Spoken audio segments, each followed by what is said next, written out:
Hello বন্ধুরা, তোমরা সবাই কেমন আছো? আশা করি তোমরা সবাই ভালো আছো, আমিও খুব ভালো আছি। তাও আমরা গিয়েছিলাম একটা তেল পানে। দেখো, একটু একটু বাচ্চারা সব পান খাচ্ছে। সত্যি আমরা কোনোদিন এরকমভাবে খেতে পারি না, কিন্তু একটু একটু বাচ্চারা পান খাচ্ছে কি করে, আমি তাই ভাবছি। তো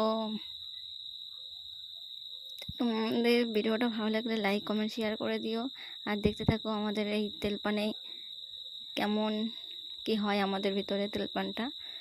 তো সত্যি কথা বলতে আমি এরকম ভালোভাবে বলতে পারি না, তো তোমরাই দেখতে থাকো।